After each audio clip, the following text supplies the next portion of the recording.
Mo, the doctor is in. The doctor sure is. Happy Wellness Woosah Wednesday, whatever. Wow Wednesday. It's hump day.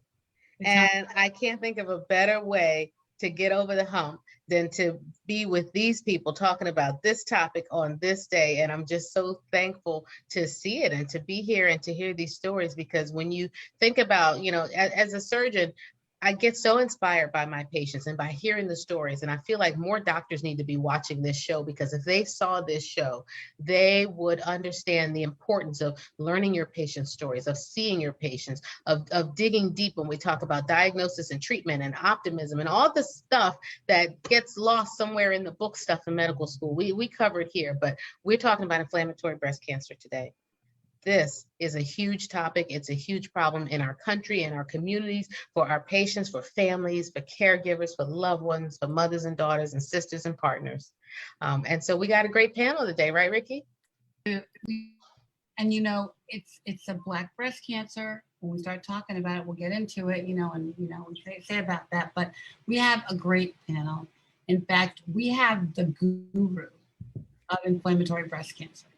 Her name is Ginny Mason, and she knows everything about this disease. She has been in this I'm gonna let her tell her story, but she's the guru. And then we have these lovely, lovely breasties. I love my breasties. These lovely women who are, look how young they are, have young breasty stories to share. So let's get into it. Ginny is gonna she's gonna school us. She schools me every day, but she has been in this and knows the stuff. So Ginny, thank you for being here, my honey. Thank you, Ricky. Yes, as you said, I've been living with this for a long time. Believe it or not, I was diagnosed with triple negative inflammatory breast cancer in 1994.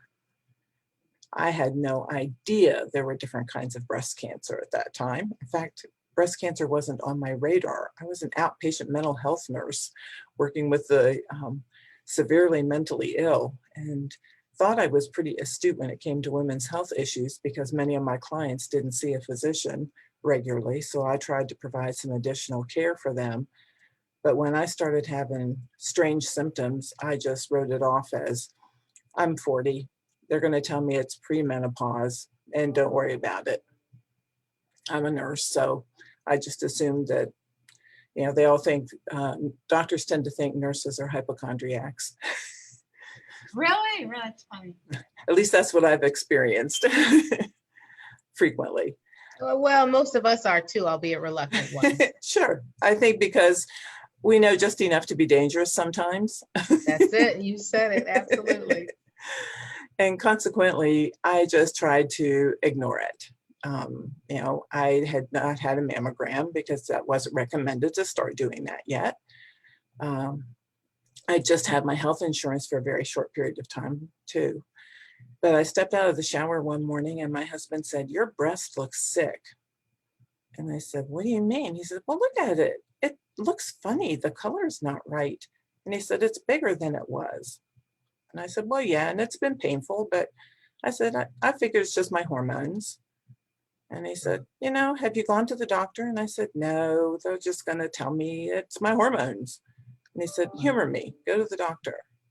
So I made arrangements with my family doctor and went in, who is also a personal friend. And he said the same thing. "So let's send you for a mammogram. Let's see what's going on." He says, "You have no family history of breast cancer, but let's get it checked." Well, I went for the mammogram and was told everything was fine. I could go home. Wow. And I remember people who knew me 27 years ago, know I was a good, quiet pastor's wife. I didn't make waves. So when the tech said I could leave, that there was nothing wrong, that I'd been released, and I said, "Well, you saw my breast. It doesn't look right." She said, "I know. Do you want to talk to the radiologist?" And it took all my courage to say, "Yes, I do." And out came this little man stomping out, and he says, "What's the problem?" And I said, "Well, you need to look at my breast. It doesn't look right." I said, "It's painful. It's larger than it was." He said, "Your mammogram is fine. Go home and stop whining." He says, "You're a nurse, aren't you?" Because I had worked in that hospital. I said, "Yes." He said, hypochondriac nurse. go home and stop whining. So Unbelievable. I did. I went back to work and tried to ignore it, and it just got worse and worse. Talked to my family doctor, who said, well, try cutting out caffeine, try taking an anti-inflammatory, which I was already on an anti-inflammatory for arthritis. And nobody would take it seriously. Finally, I just called my family doctor's office and said, I need to come back in. Something has got to give. I said, whether you just send me for surgery and cut it off, something's got to go. I can't deal with this. And my family doctor looked at it again. He said, let's send you to a surgeon. Well, he just had general surgeons in the town where I lived. So I was sent there. Plus I was having gallbladder issues. So it was going to be a double duty appointment. Went to see the general surgeon, and I hit the jackpot when I got the surgeon I had.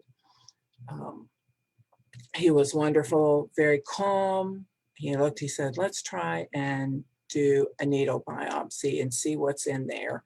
He said, it feels that there's a thick area.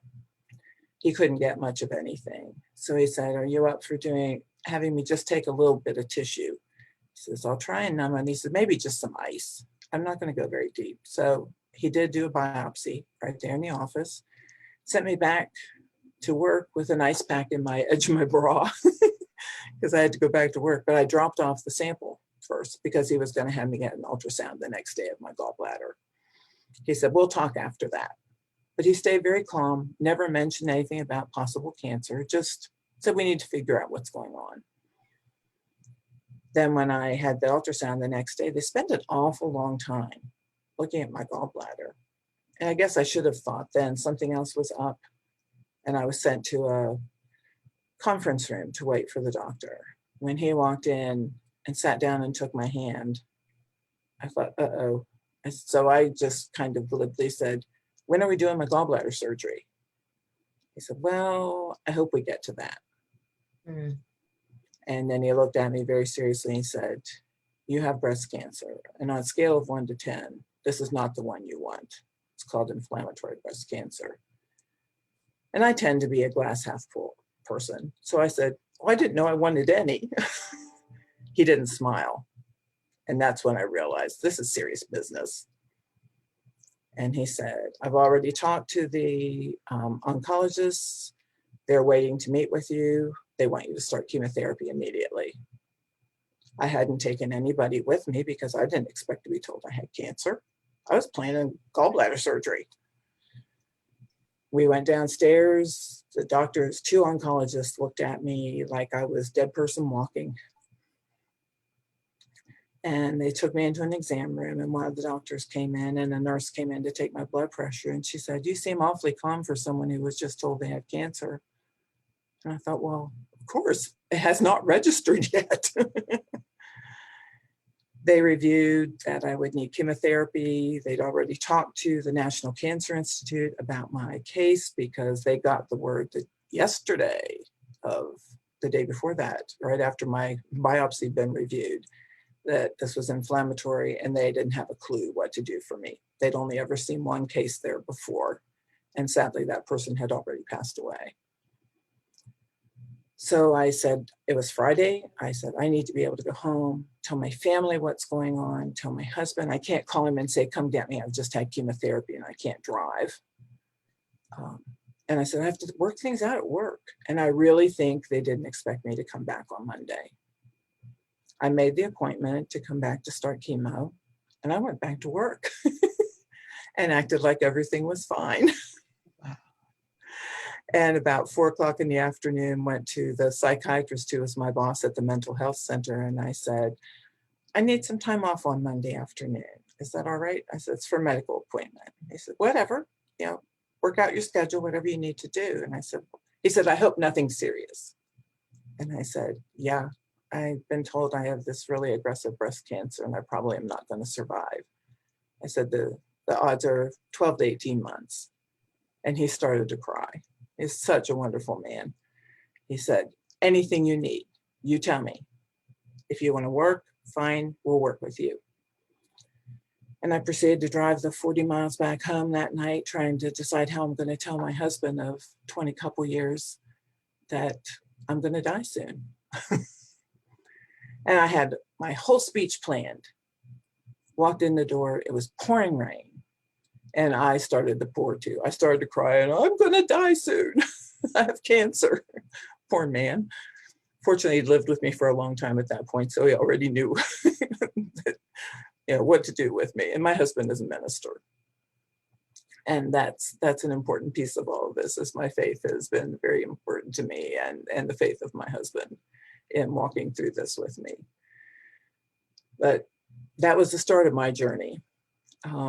Never in a million years did I expect at 41 to be told I had an aggressive breast cancer when I have no family history.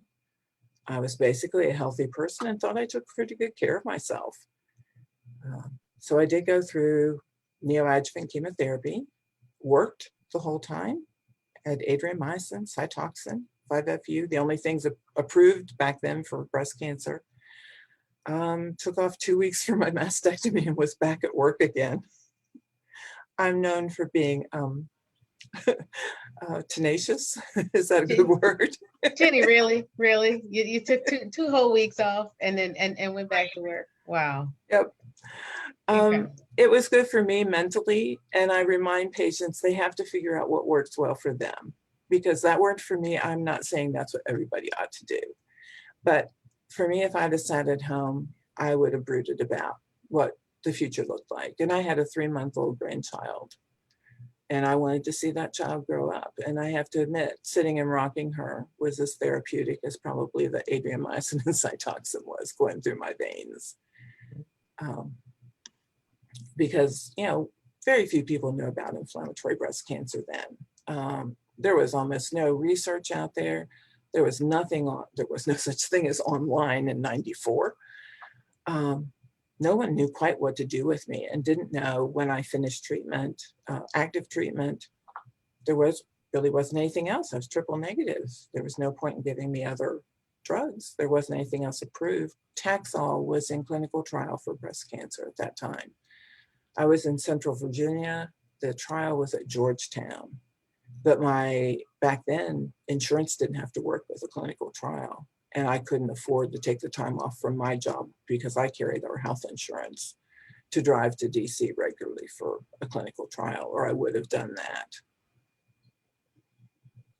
And I gradually morphed into doing advocacy work, which was not my plan either, but I kind of got thrown into it because I was willing to talk about what happened. We all do. I think being told I was going to die at 41 reminded me this isn't a dress rehearsal. Mm-hmm. That I needed to speak up and tell other women, mammograms are not the answer. Yes, are an important piece, but paying attention to your body and being your own advocate was the answer. You need to know what to look for and speak up for yourself, because a swollen, an enlarged breast, that happens quickly. Pain, itching, those are not normal if they don't go away within a short period of time. Changes in your breasts that don't improve on their own are serious and need to be followed up. It may turn out to be nothing, but you can't ignore those things. Wow. You have to take that responsibility.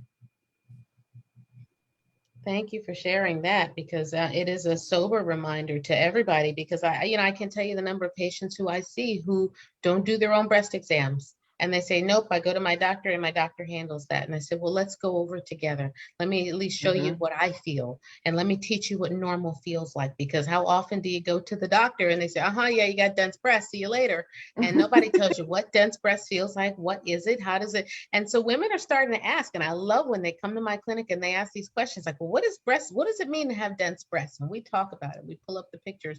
But there's not enough of that education going on. And we really do have to be our own best and breast advocates, as you said, because this disease, particularly once it happens, it takes off very, very quickly. So for people watching, inflammatory breast cancer is when the cancer cells get into what we call the dermal lymphatics. So the lymphatic system, it's like a spider web system under the skin, or like lace. And when cancer cells get into that system, it can then spread anywhere throughout the body, through the lymph nodes, etc. But when it gets in the skin, it makes it look red in some people, puckered, angry. And the other thing we got to talk about, Ricky, and the reason I love that we're doing this on Black Doctor is that if you Google inflammatory breast cancer images, you don't see Black breasts.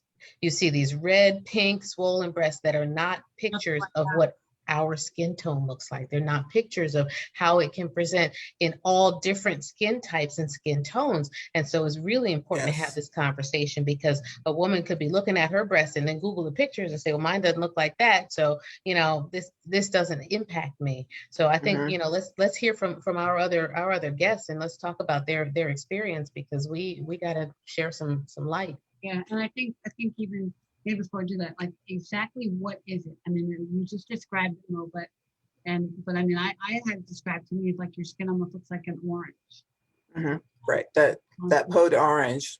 Yeah. Yep. We call it peel of the orange or polar orange thickening. It can sometimes have a mass, but sometimes not. About 50% of inflammatory breast cancers don't present with any masses on mammograms. They don't really show up as well in ultrasounds. And so, you know, Jenny, I love that you said, and I'm a big fan of mammograms, I am, but they don't detect all types of breast cancer. And if you have that type of symptom going on and your imaging is negative, you've got to push for that MRI. You got to talk to the doctor who understands, so that they can get the MRI, so they can look. And the diagnosis more often than not comes from what we call a punch biopsy. It's a biopsy where you take a little device that kind of looks like if you hollowed out the inside of your ink pen, and you bore a hole in the skin, and you take a full thickness layer of the skin, all the layers. And so you numb up the skin, and then you take it out like a cylinder, and it goes to the lab. Yeah, it's not that painful, because we numb, well, you should be numb for the procedure, but the diagnosis comes from looking at all those layers of the skin. So you got to get all the way through and through the layers, and they look for cancer cells in the skin, and that's how it is diagnosed. So the cancer is in like your milk ducts and stuff, like it's not a tumor. So it's like tell me how the cancer grows. And then It's actually in the lymphatic system. It left the ducts. It's still in the ducts, but it left and went upwards into the skin. So into underneath the skin, the lymphatics. And also it can be another subtype. So you could have inflammatory breast cancer that is triple negative, or that is ER positive. Or yes, exactly. Can be HER2 positive. Yep. We have a higher incidence of triple negative and higher incidence of HER2 positivity, but we're all subgroups. I joke and say we're, kind of vegetable soup. We're unique, but IBC is probably more than one disease. It is. Yeah. And I think that's what's confounded a lot of the research that's gone on, and it's made it harder and harder. It's hard to find enough people, to adequately get a diagnosis. And we do not have a diagnosis code, ICD code for IBC. Still, we have been fighting for 20 years for that. And consequently, you can't get good statistics if you don't have a code. Because a lot of times it'll just say in your medical records, advanced breast cancer or locally advanced breast cancer. It won't say inflammatory. And consequently, you look at SEER data, says we're less than 1% or 1 to 5%. Chances are we're somewhere between 10 and 15% of invasive breast cancers. Yeah, it can be ductal or lobular as well. Right. It isn't always from the milk ducts. It can grow out of the lobules, the milk making units, the little fluffy parts that make the milk. The cells can grow out of there too, and it invades. So the word invasive or infiltrating means it broke open. Which I tell people, if you see your pathology and it says invasive or infiltrating, think can of crescent rolls, Pillsbury. When you pop that can and the dough pops out, once it breaks out of the seal, out of the lining, it's now invasive or infiltrating. And from there, it can go into the lymphatics, into the lymph nodes, into the skin and other places. And so when we That's a good way to put it. Yeah, it's easy to understand. I talk in food. People can get food all the time. It's also not new. The earliest record we've been able to find was 1812 or 1814. Sir Charles Bell wrote about it. And then Leon Tannenbaum really gave it the name inflammatory carcinoma in 1924. Wow. And their seminal journal article is pretty much the most important piece about inflammatory breast cancer. And sadly, we don't know a whole lot more than what they wrote in that time. We're gradually getting some more understanding, but it's just really never been studied much because there aren't a lot of us. Focus has been on breast cancer that affects more people. and it's easier to study that group. Yeah. So it's harder to get enough information about a group of us. Yeah. Ooh, so Coco, what's your story, dude? My breast- Wow. You know, I was sharing earlier how I am grateful for Jenny because she actually spoke into my um, experience as well. So at the age of 29, back in 2005, I was diagnosed with triple negative inflammatory breast cancer. And this was after 7 months of being misdiagnosed. I was told that I was too young to have breast cancer, that it was my hormones, that it will go away, give it 6 months, you'll be okay. And I would go in, and I was 29 when I started this fight for my life. And I went in and I had pain in my breast, and they were like, "Oh, it's okay. Your breasts are just, changing. It's you're just getting older." And I was like, "Okay." So then 2 weeks later, You were how old? I was 28, right? It wasn't like I just hit puberty and now I'm Right. having pain. This Right. was okay. So then 2 weeks later, it started growing and swelling, and I was like, this is really strange. So I went back in again. It's okay. That's normal. It happens. And I thought, well, that's really odd. 2 weeks later, my nipples inverting and the texture of my skin starts to change like the orange pill. And I'm like, this cannot be normal. Like, can I get a mammogram? And okay, yes, you can get a mammogram. I was given a mammogram against my doctor's wishes. Mammogram showed that it was fuzzy, but there was no mass, so you're fine. The medical records really say it was fuzzy, but no mass. Oh my God. So then I said, okay. 2 weeks later, now I have excruciating shooting pain, and I'm like, something's wrong. And she's like, okay, we'll do an ultrasound. So they did the ultrasound, and the ultrasound, again, fuzzy, but there was no mass. So I'm fine. In between that, I had a needle aspiration biopsy because she was insisting that I had a cyst. And I had a female primary doctor, which was a little frustrating for me because she had breasts. And if it were normal, then she should have been able to tell me she's gone through this, but she could not tell me that. And so when she did the needle aspiration and she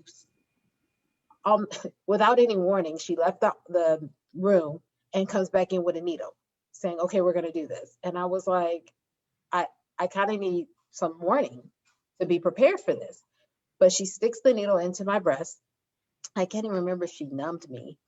And when she pulls it out, she's like, And I said, what does mean? She's like, oh, nothing. And I said, obviously it's something. And she says, well, usually when you have a cyst, liquid comes out.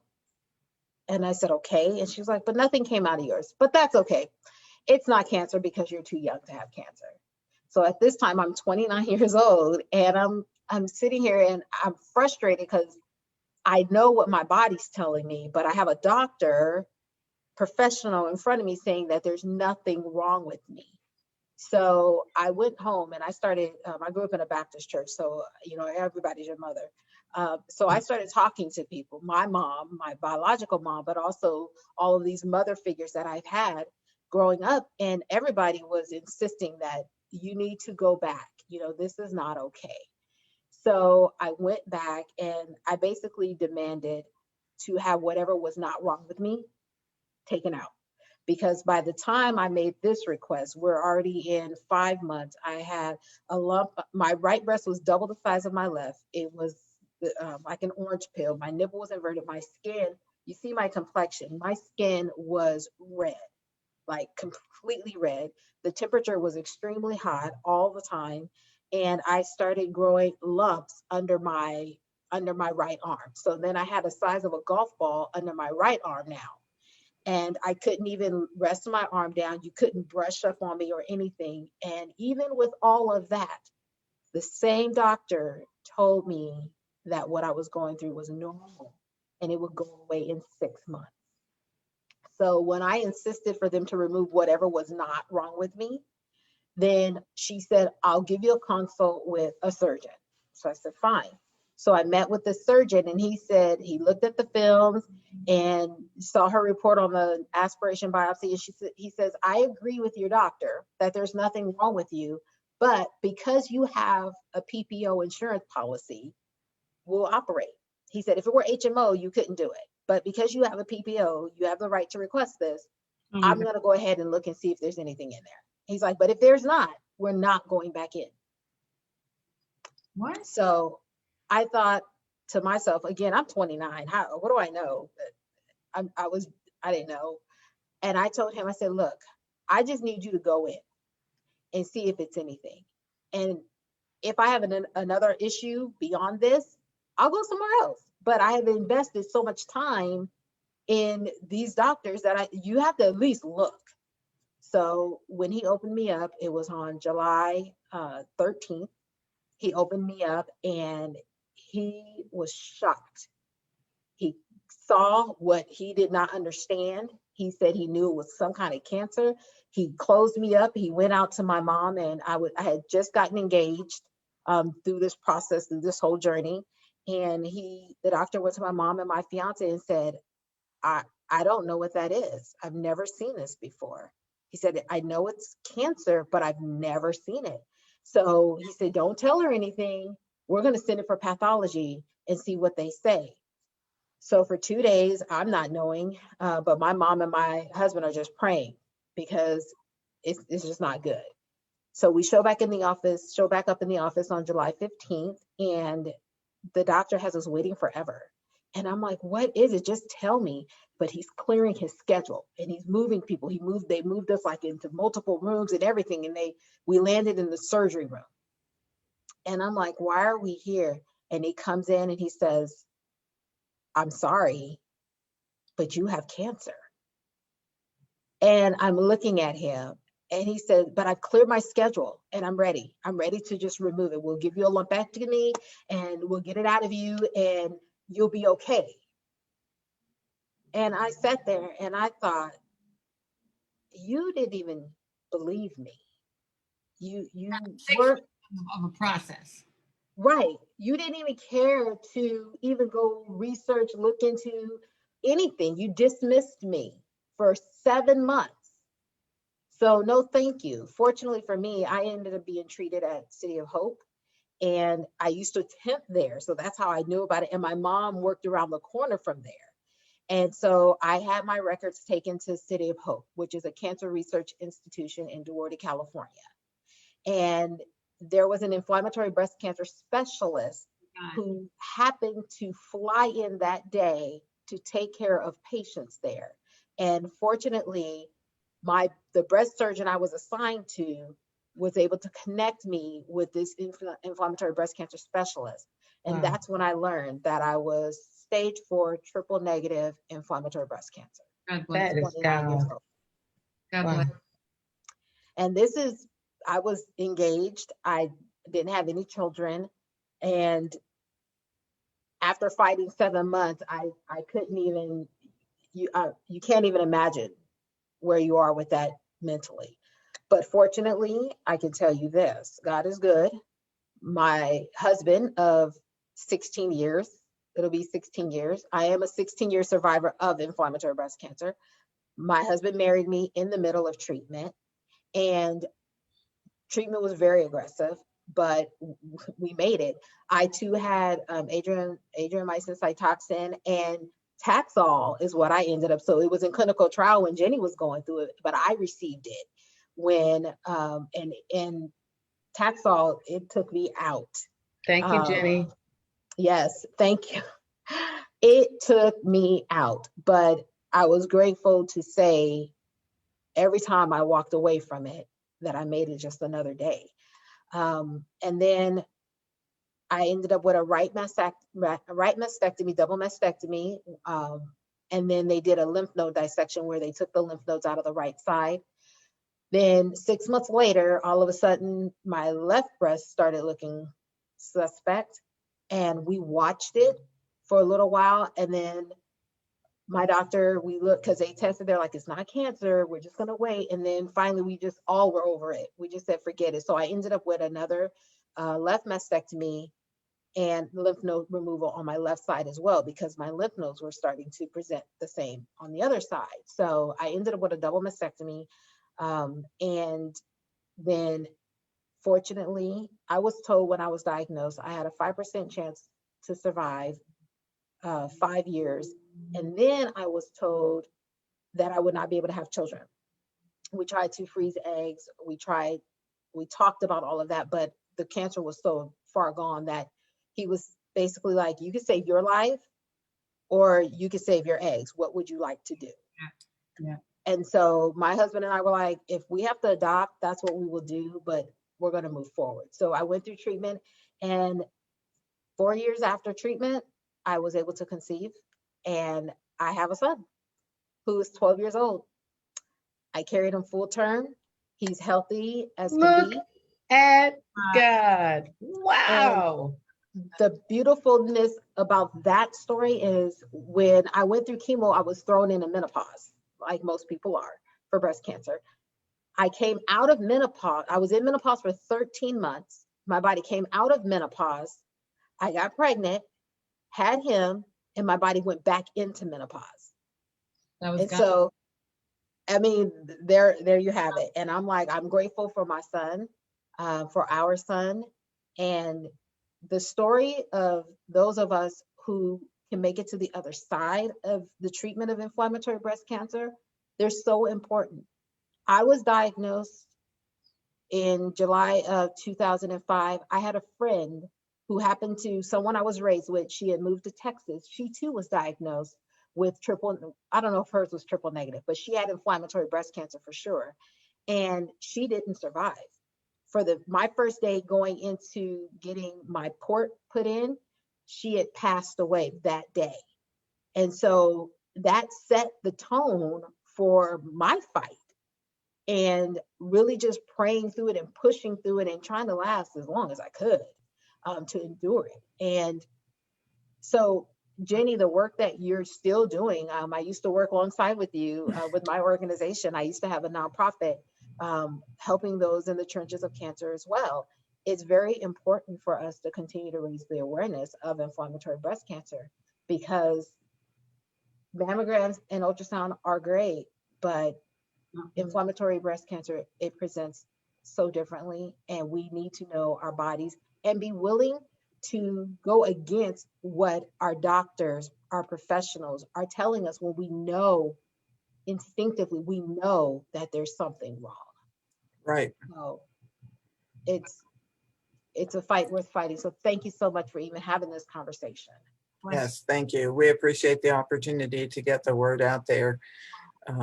I've been doing it for 22 years to try and get people to know that this disease exists, but it's amazing to me how few, even medical folks, know about it or pay attention. And, you know, you can talk till you're blue in the face and I still hear the same thing from women daily. Yes. You know, they won't listen to me. They don't believe what I'm trying to tell them. And you're right too about pictures. You know, we want to have more pictures of different skin tones. Not everybody looks the same. Inflammatory doesn't look like the textbooks always. I didn't look like the textbooks. In '94, you didn't take pictures of your breast and get by with it. Somebody would have turned you in if you turned in that film to be developed, I'm sure. But, you know, I've got dozens of pictures on my computer that women send me and men. And they don't know, two of them look exactly alike. It's a very subjective diagnosis, and what's a project we're working on right now with the Komen Foundation as well as another nonprofit to develop some better diagnostic criteria and maybe a checklist that can be used by primary care and OBGYN folks, those people who see patients first, to help them make that determination, you know, who should go on to a surgeon, so that we don't just keep having someone go on antibiotic after antibiotic after antibiotic, and then all of a sudden they're told, oh, I'm sorry, it's metastasized. Yeah. And so Jenny, we're trying to be a voice there. I'd love to partner with you. Because, you know, awesome. I do a lot of talks for the PCPs and the GYNs about this. And I tell them, listen, if you have a question, don't wait. Send that patient to me and I'll rule it out. You don't have to try to manage it. If you're not sure about it, just send the patient. Yeah, we always say Because it's better to make that error on that side as opposed to Yeah. assuming it's not a problem. Yeah, it's true, but it should be on every single doctor's radar. When you see skin that looks thicker, that looks angry, that looks infected, there was no spider bite, there's no itching and pain. And even if there is, those things need to be followed up on. You can't just give somebody an antibiotic and tell them see you later, And so I always have those patients come back, And so if I think it's an infection, okay, we're going to do antibiotics, but I'm going to see you back in 2 weeks because in 2 weeks, this should be gone. If it's not Right. gone, our next step will be, and let them know the next step is we're going to a biopsy of the skin itself, Right. Yeah. Dismissal is not an option. Dismissal is not an option. It's death. Dismissal's death. And when you're 29, like, oh my gosh. Yeah, you barely even know. You don't even know your own body at 20. At least I didn't at 29, Oh. And so I really applaud you, Coco, because at 29, I didn't have a clue, And it's scary enough to speak up for yourself. Right. And the sad truth was her only premise for saying that I didn't have breast cancer was because I was 29. Right. And everything else was out the window. There was no other option because of my age. So it's interesting when I first started this journey of getting awareness out. People were like, "Oh, were you discriminated against?" And I said, "Yes." They were like, "Oh, is it because you were Black?" No, because I was young. And they're like, "Oh," and that takes people. It takes them aback. They're like, "Oh, I didn't even think about that." I said, "Yes." I walked in at 29. She saw my birth date and said, "Oh, you're okay." Yeah. And at one time, she actually suggested maybe it's mastitis. You haven't had a baby. I don't have any children. And she was like, "Oh, okay, yeah." Oh, Wow. I did enough research to know that much, and even still dismissed. So, Wow. Jasmine, how old were you, sweetie? So I was 33 when I was diagnosed. It was on February 18th of 2019. So I'm currently 35. And so a little bit about my findings. What happened with me is I have 3 children. So I have 2 little ones that are very busy and very active. And so one day I was just sitting on the couch and they were running around playing and they came and they jumped on me. And when they jumped on me, I felt some pain in my left breast.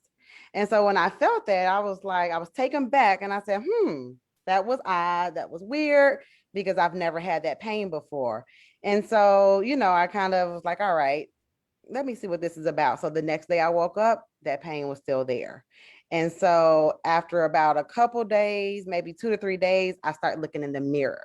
And when I looked in the mirror, I noticed that my left breast was larger than my right breast. So now I'm like, okay, something is not right. I know that's not typical. And so I started talking about it with a few of my girlfriends, like, hey, I even showed a few of them like, hey, so something's not right. Something's going on. So I told myself, okay, I'm going to give myself 1 week. And if nothing has changed, then I'm going to go to the doctor. So within that week, I decided to do a self-exam. And so meanwhile, my breast is so large and every day I'm waking up, I'm like, something is not right. And so I did an exam and I didn't feel anything. And I think I was standing up and I was in the shower and I didn't feel anything, but I laid down on the bed and did my exam. And that's when I even felt a lump. Now, inflammatory breast cancer doesn't always present with a lump, but in my situation, it did. And so I felt a lump. So then when I felt that lump, then I really was alerted like, okay, something is not right. So then at that moment, so that was within like a week and a half, I called my doctor right away.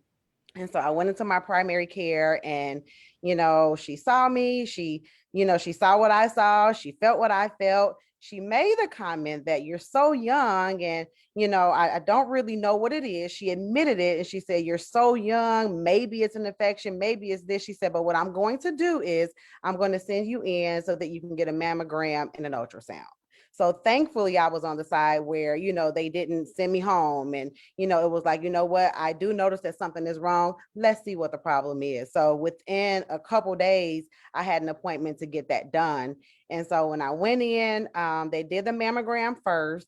And after the mammogram, I sat down, She called me back again and she was like, I need you again. And I'm like, again, because my breast was, it was hurting. So it was actually one of the, you think, mammograms can be painful. This was extremely painful because my breast was already pain, in a lot of pain. And so I did that.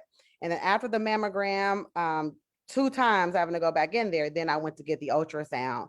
And as she was doing the ultrasound, I can just tell the tech was extremely concerned because she even said, I need to see if I can get you up to a biopsy today. She said, so I'll be right back, Miss Jeffries. My sister-in-law was in the room with me. And so she came back. I think that was like a Friday that I was in there. And she said, well, I can't get you in today, but I can get you in Monday. And so my sister asked her, she said, well, what are you thinking? And she said, possible breast cancer. And so I went in Monday for that biopsy. And so that was on a Monday. And I went in with the surgeon and she said, well, would it be okay if I called you on that Friday? So even when she did the biopsy, I felt that something was wrong, but my faith, like, all of us, is very strong. And so, and even in that moment, I'm like, all right, I'm calling out all my prayer warriors, like, okay, I need you guys to really keep me in your prayers. And so what I did was I called all my people, my family. So my mom, I'm from Chicago, but I'm in Georgia. And so I called, my mom came in. So she scheduled a call for me on a Friday.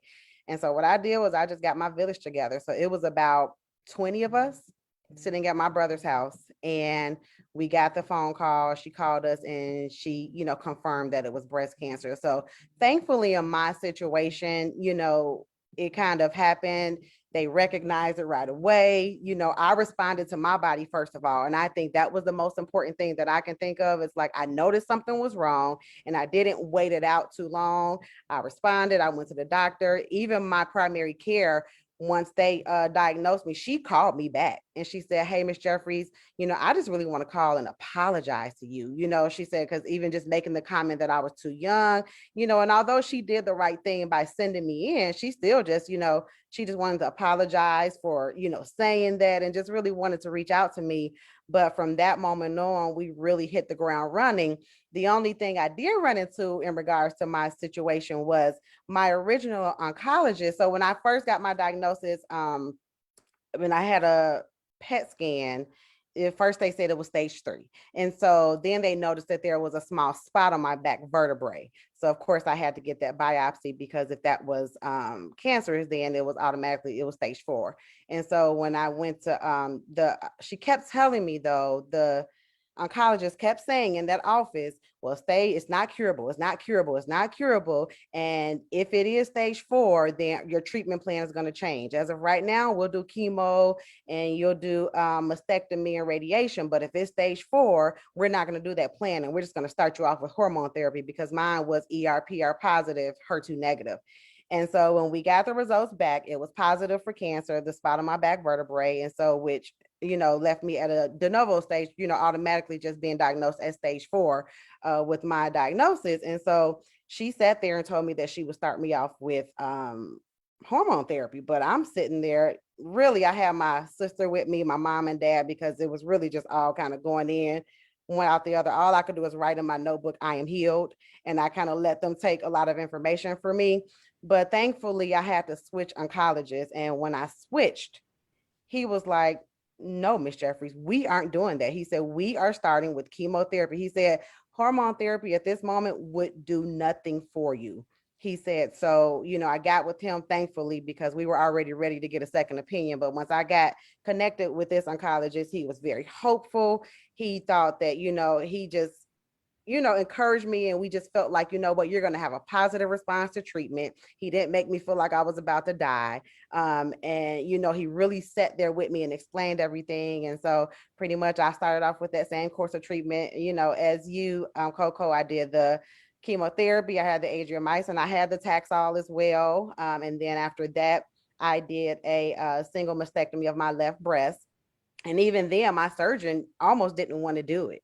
You're stage 4. And sometimes I guess they feel as if you're stage 4, we're not going to do that. No, ma'am, we're going to do it. And once she saw my response to chemo, after my chemotherapy, there was very little cancer left in my body. The spot on my back was even zapped away, it was gone. She was like, oh, and I think I made a believer out of her walking into her office that day. But you did the mastectomy, and then I did radiation. And then I also did the full hysterectomy as well. And so currently what I do is I take the anastrozole daily, and then I also do Zometa treatments once every 3 months for the bone strengthening because of the spot that was on my back. I didn't have radiation on it. We kind of made the decision not to. But as of now, no evidence of disease. My support system was phenomenal. My care system was phenomenal. And then my faith, one thing that I like to say to people is you just have to allow your faith to be stronger than the facts. So it's know the facts, but then your faith has to be bigger than that. And so that's pretty much my journey. And that's where I am now. Yeah. But you really had to find it yourself and figure it out, and thank God you weren't dismissed. But that happens so often to young women. It's scary. Yes. Yeah. So much to unpack here. Yeah. Right? Right. I'm like, my head's exploding. Yeah, and there's a couple key things that we got to pull out for people. If physicians, if clinicians, if doctors, if people are watching in the healthcare sphere, this right here is like, this is a masterclass in what not to do and how not to treat patients. All of this session today. But you said something so important, Jasmine, about your doctor being optimistic and opting for the more aggressive therapy. And more often than not, doctors are taught, the medical oncologists, the doctors who treat cancer with medicine, are taught to start off with things that are less toxic, and you escalate rather than de-escalate. And what that looks like in a patient like you is it looks like you're going on a medicine that's not going to kill a cancer. It's just going to starve it of the thing that it needs to grow, right? And just keep it at bay and keep it until it finally finds a way around that, and then ends up spreading and becoming more progressive, as opposed to starting with the more aggressive treatment and getting this thing gone. And it is a difference in philosophy that I fight a lot with my medical oncologist.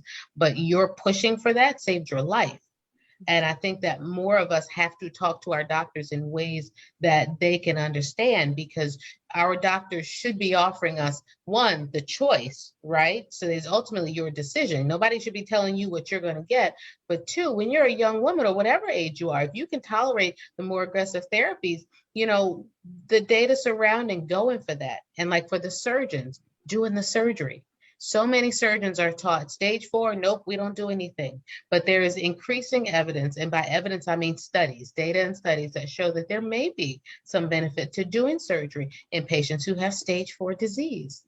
And so there's so many lessons here, but the biggest lesson is open your mouth, ask the questions, or bring people with you who can ask the questions that you don't know how to ask, because, that is the thing that is life saving. And these stories are incredible, each and every one of you. Wow.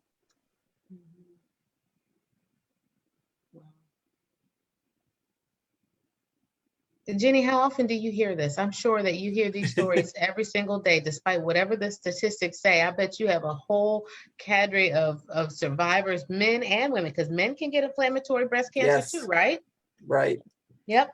Men and women. We often don't hear from them because finally men are talking about breast cancer more, and it's becoming a more acceptable thing. There are men's groups who are really speaking out about breast cancer, but you're right, we don't hear from them very often. And because men's breast cancer is often diagnosed at a later stage, it makes sense that you would find some inflammatory breast cancer there. I've worked with 4 men in over 20 years who have reached out to me.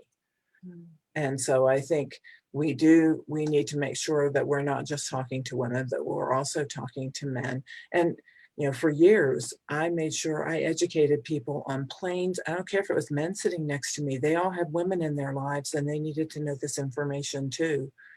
It was kind of sad when we moved to people only looking at their devices on phones, because I always handed out bookmarks, because most people had a book in their hand on a plane. I could stick a bookmark in there with the listing of the symptoms and send people to a place to get more. And I'd say, read this and share it with the women in your life, was one of my common phrases to people, because you've heard 3 stories so very similar. We all face that challenge of getting someone to listen, that we didn't know what we were dealing with. And I was a healthcare professional and I didn't know. And I think the fact that hearing that story too about young women, they're constantly told you're too young for breast cancer, and breast cancer doesn't hurt. Yeah. And it's so frustrating because yes, most people I talk to say they have pain.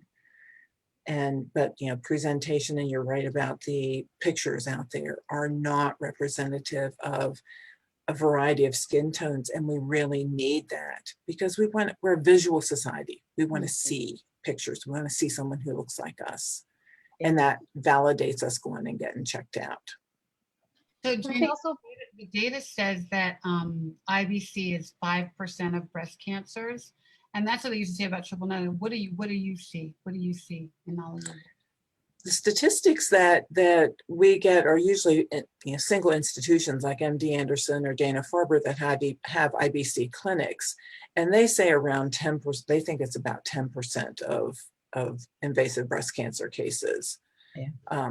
But until we can get a diagnostic code that allows you to really do a good chart review, we're not going to know. And I think that makes it harder to validate the importance of research in our population, because it's kind of like counting metastatic patients.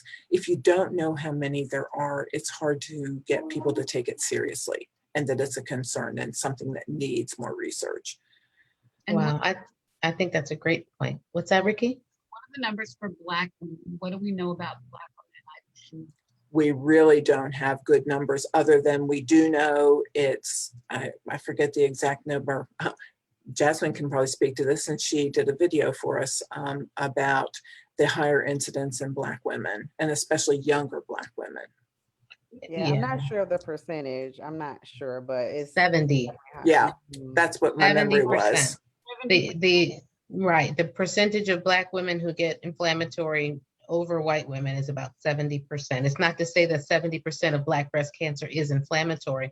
Right. That is not the case. No. But of the people who have inflammatory breast cancer, they are more likely to be women of color, to be Black women. Precisely. And as well as triple negative seems to be more a higher incidence in the Black women.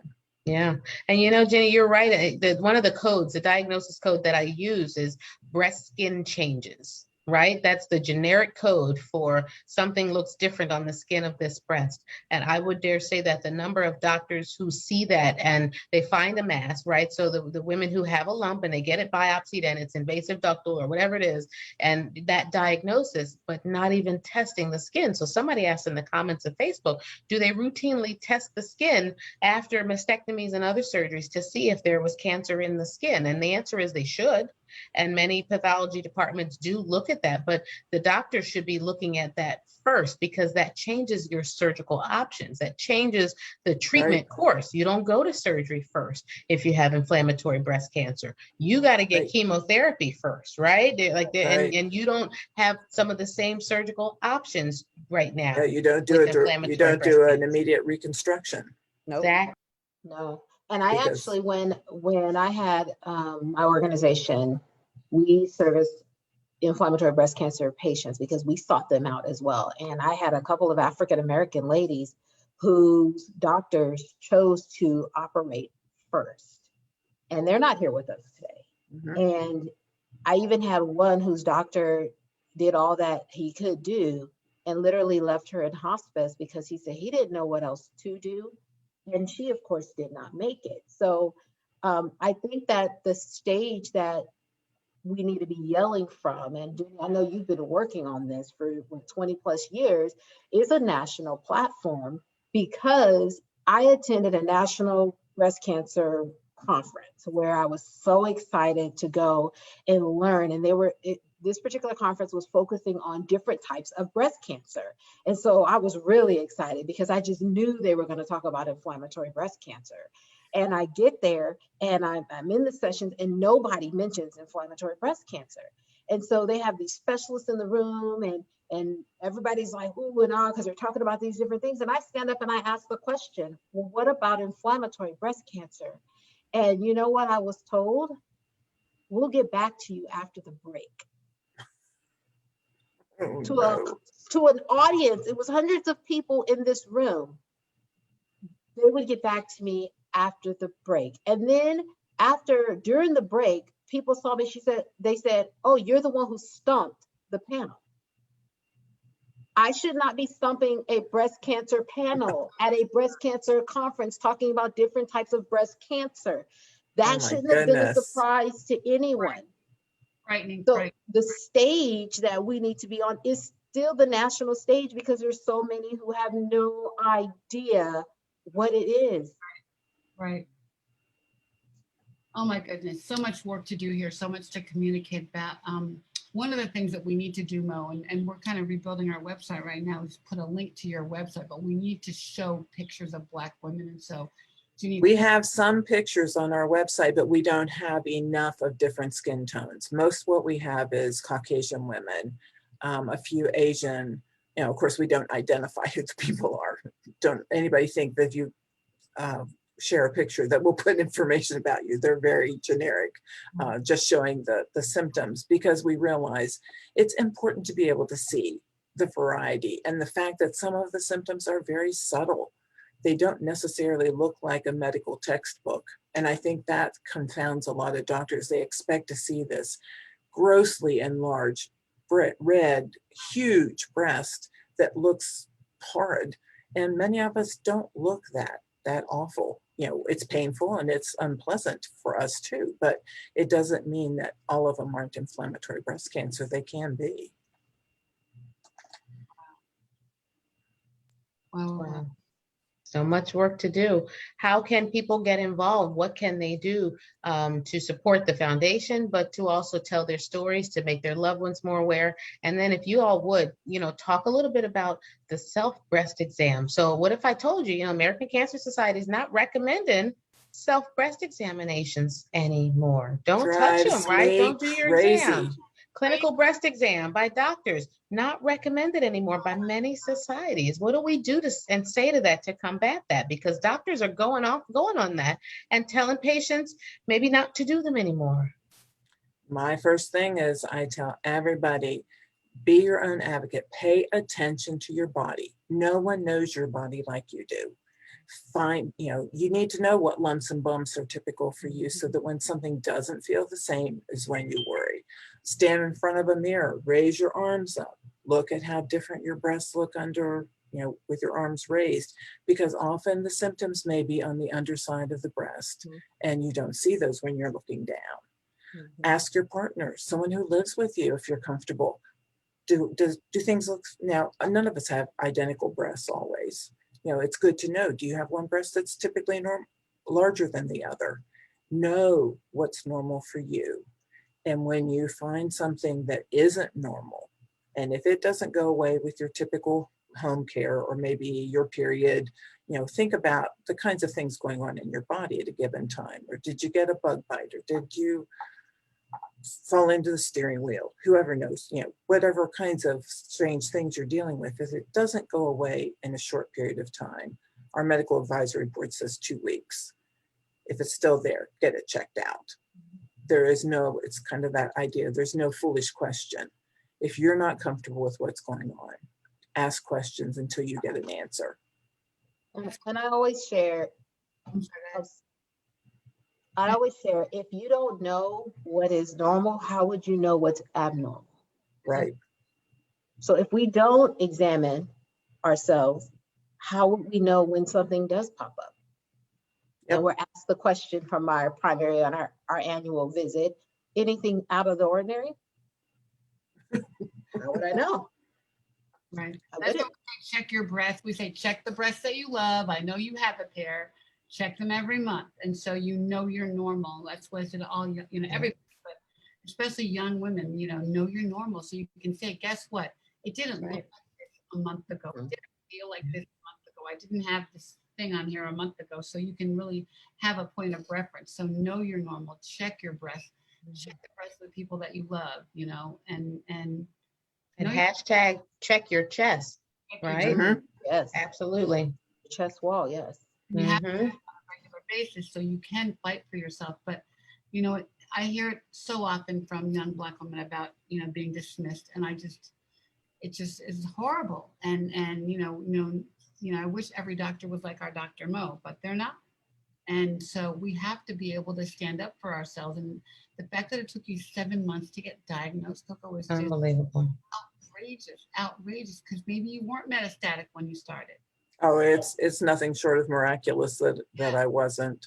You know, clearly when you read my biopsy report, the pathologist wrote in his report, "This is some of the most unusual breast tissue I've ever examined." And as I'm reading that, I'm going, "That's me." Right. Yeah. And he said there were all these little walls where, like, my body was trying to prevent it from moving on further in the breast. Wow. So I'm just very fortunate, but it's just that reminder that, you know, this time is of the essence. Now, it's also true that you want to get the right people taking care of you. You know, you don't want to go willy-nilly right into someone like Como, you talked about, you know, not feeling, I mean, Jasmine said she didn't feel comfortable with the first doctor. And you do need to trust your team. You need to know that these are people who are going to be there for you, and some of those pieces. And if possible, you want to get to a center where they've treated inflammatory breast cancer before. And if your doctor hasn't, and that's not an option, most of us are treated in a community because that's where we live. We don't all have an academic center in our backyard. They But can like my consult. doctors, you know, contacted National Cancer Institute, said, what should we do? And doctors are willing to do that. They're willing to talk to someone who has expertise in that area. And that's important when you're dealing with a disease that's less common. You don't want a generalist person who doesn't have experience with this. I love that you said that, Jenny, because most of us do get care at community hospitals. And for the community doctors, you know, we all partner with some larger center. So I'm the medical director of a cancer program in a community hospital, but I do it so that people can get that level of care closer to their home. So we have a close relationship with Penn Medicine, for example. You know, that way, if we have questions, if we haven't seen it before, if we have any, if we even want to get a treatment protocol from there and be able to do it in our center, we can do that. What drugs, what doses, how do we do this? And then offer it to that patient closer to home. So I love that you said, don't give up on your community cancer centers, because you should and can ask a doctor, have you seen this before? How many of these have you treated before? It is a very legitimate question to ask. And it's so much better, you know, we're talking about often very young women. I hate to see someone with young children have to spend time away from home for treatment when they need to be with their supports. Your supports are in your community. It's your family, your friends that help get you through this. And if you have to go sit in a hotel room someplace or in a Ronald McDonald house or something, you know, that you don't have those supports with you. Plus, let's face it, cancer is financial toxicity. And we've got to look at protecting, you know, people's financial assets so that they can live through this and have something when they're done. Exactly. And I think that is a very good point to point out as well, because no one looks at the debt of cancer. And one of the things that I found very difficult facing was women who chose to die because they couldn't afford to live. And that literally was the drum that I would beat very often. I'm recently elected the chair of the board for Breast Cancer Solutions in Orange County. I've been off the scene for breast cancer for a while, and I'm glad to be back because there's so much work to be done. But we work in the trenches with breast cancer patients because we've got to find a way for them to choose to fight and know that they'll be supported just enough to sustain themselves, just to get through treatment. You know, when they're having littles that they have to take care of, and just not checking out because they can't afford go to an appointment. And that's a very, very real concern. And it's very frustrating for me when I see women having to have that conversation in a lobby. I sat next to women who literally were like, well, do I pay for my copay or do I buy groceries? You should not have to be in that position. So we need to be mindful of that in this fight as well.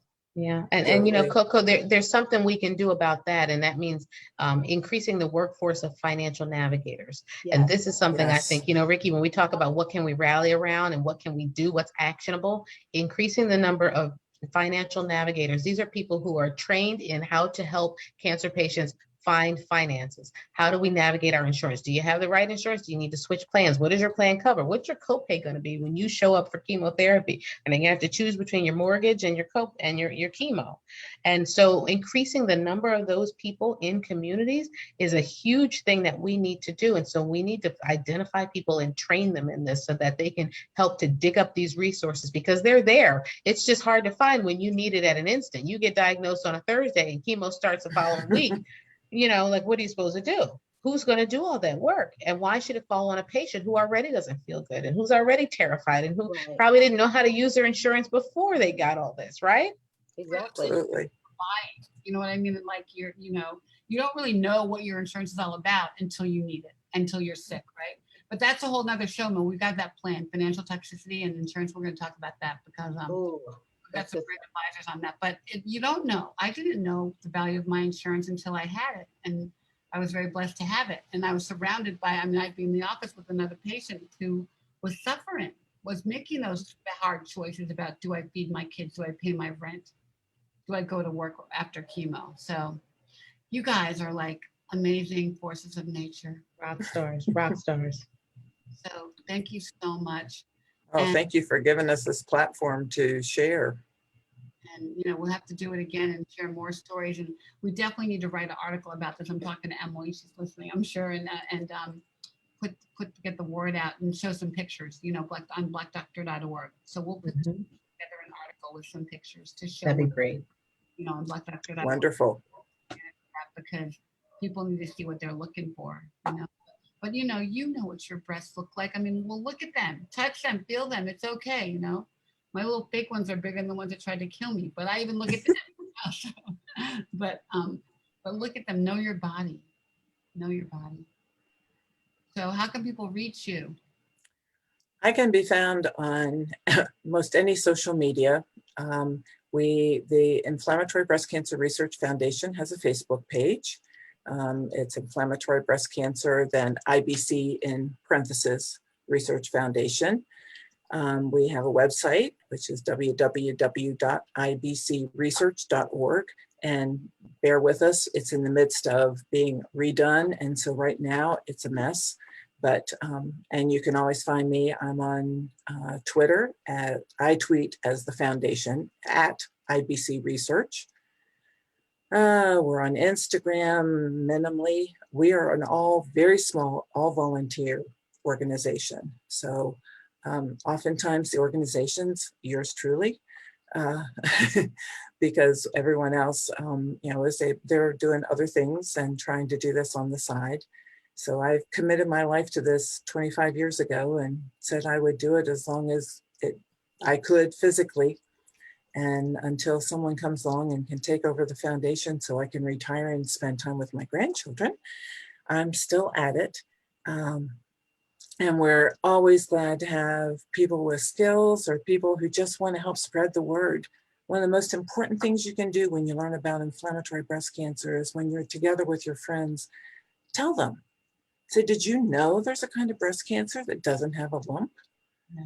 We used the tagline when we started in 1999, a handful of us put together this organization. We knew nothing about nonprofit. Talk about flying by the seat of your pants, building the airplane as we were taking off.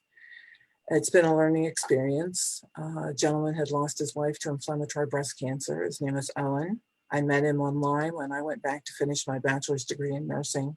And I did my project thesis for graduation on how the internet might change support for people with atypical cancers. How's that? I was prophetic. And he said, we've seen what happened in the AIDS community. To get research about something that people were passionate about, you have to get out there, be in people's faces. You have to remind them that yes, we die, but there's some of us alive, study this. He printed up business cards and we just started knocking on doors.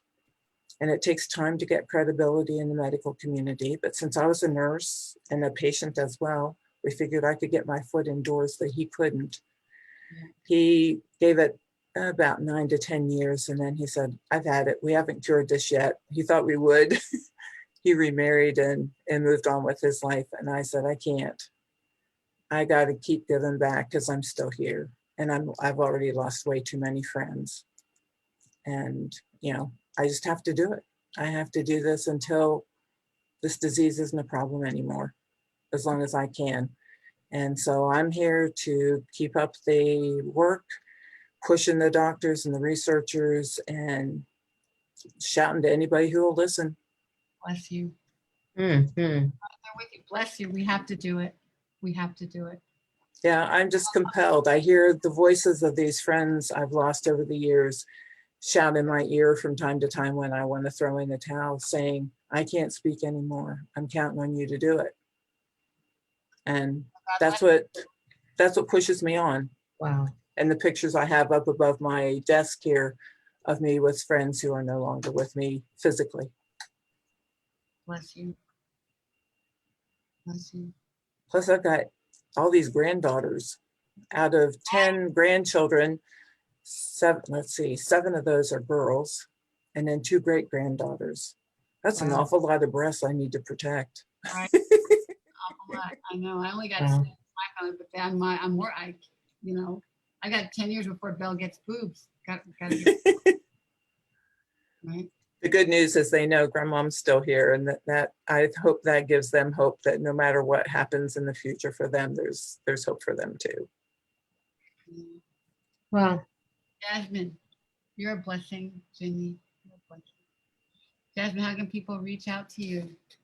So I am on social media as well. I'm on Facebook, Jasmine Jeffries. And as far as my Instagram and my Twitter, you can find me. Look, I have to remember it all the time. Jasmine J 1985. That is my Twitter and my Instagram account. So I talked a lot about my journey on my Facebook. I did a lot of videos while I was going through. You can just kind of listen to those. And I just shared a lot about what I was going through on my Facebook page. All right. We're going to share your video tonight on our Facebook page, and we put it last, but we're going to share it again on Facebook. Okay, awesome. Yeah, the one that you have the one from the Metastatic Breast Cancer Alliance that we did in April. Yes. They did such a great job of helping to educate about IBC in April. Our organization is a member of the Metastatic Alliance because, you know, at a third of us are metastatic at diagnosis. Another third of IBC patients become metastatic during the course of their disease. So I'm one of those. It's in that last little third with our feet, with our toes right over the edge of the cliff waiting. And so we live with that, you know, the amount of time we get to live. And I think it makes it doubly hard to deal with a population of people where we are both. We're metastatic and we have non-metastatic folks, and we have to really have a voice in that metastatic community because it's a lot of the patients we deal with. And we're so heavily treated. You have a lot of lifetime issues related to treatment. And I was diagnosed with endometrial cancer in 2019, not related to the breast cancer, the IBC, but you get to live long enough, you're at greater risk for more cancer. And I think it's important that people know your life is changed from the day of that diagnosis. And you know, I've had lots of treatment related issues. And so survivorship for people like us is a very different story than for someone with a stage 1 cancer or 2. We've got lots of bone issues and things. And so it takes a really specialized physician to keep seeing me. I still see an oncologist because my family doctor is terrified of me. He said, I have no idea what kinds of things you're going to face. And he said, I'll take care of you. When I moved where I live now, I've had him for 10 years. He said, you must promise me you will still see an oncologist once a year. That's incredible. Wow. Wow. So thank you again. This has been great. Yeah. Well, I don't even know what to say, Ricky. I think that this shows how far we've come and how much more work we have to do and how much education we have to do of the medical community, right? So we need your advocacy. We need your voices because these are topics that are covered that doctors learn about. But until you see a Black woman with inflammatory breast cancer, until you see a patient, period, with one, and enough to know that they are all different, your education is not complete. And that doesn't mean that it doesn't exist just because you haven't seen it and you haven't managed it. So we got a lot of work to do to educate our our healthcare community on how to take care of us. But, you know, on the flip side of that, we got to be better advocates for our patients and for ourselves. And we got to learn to not be afraid of our bodies, right? Get to know this body, because this is the one that you got, you know, for as long as we've got it. This isn't a dress rehearsal, as I It's said. not a dress rehearsal. Wow. Well, Can I share, Ricky, my contact? yeah, that'd be great. You can reach me. My real name is Koma McDowell, so it's Kommah McDowell. You can find me also under Coco McDowell, and I too share my story, my journey. I wrote a book about my journey through cancer. It's called Silver Lining. Cancer was the worst thing that ever happened to me, and it really just gives awareness of inflammatory breast cancer, but also just talks about the journey and my faith along the way. And you'll also find information. I participate with a research project called Bench 2 Community, and it's looking at products that have carcinogens in them and that Black women are using. So, you know, that's a topic for another day, but that's something that we need to look into. Why is it that Black women are getting the most aggressive forms of breast cancer? Why is that? Right. And so that's what I'm about.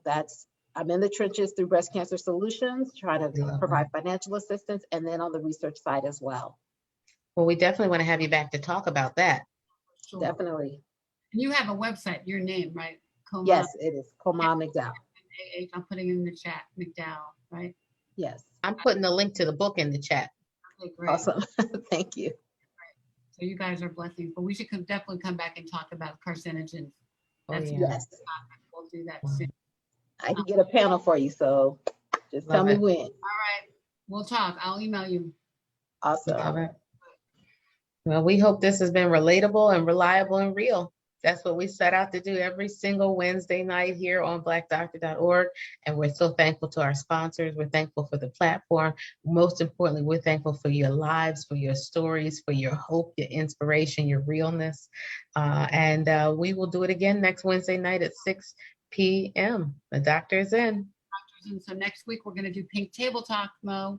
All right. Elsa and her mom, we're going to do a Pink Table Talk session to bring the conversation to the kitchen table. And check out our Facebook page. We have a lot of stuff going on. We had some really good news yesterday from about Keytruda for early stage triple negative, the therapy for early stage triple negative. So we're going to do a Facebook Live tomorrow at 5 on our Facebook page at Touch BBCA about that, and get some of our docs to help us talk through that and answer questions. And we have a lot of other events. We're doing a runway for the Cure Fashion Show. We're doing our fundraiser, the Magic Touch. So check out our social media and see what's up. And we'll see you next week on The Doctor Is In. Thank you, my breasties. Breasty love. Thank Bye. you. Breasty Thank love. you. Breasty love. Breasty love. Breasty love. All blessings. Bye.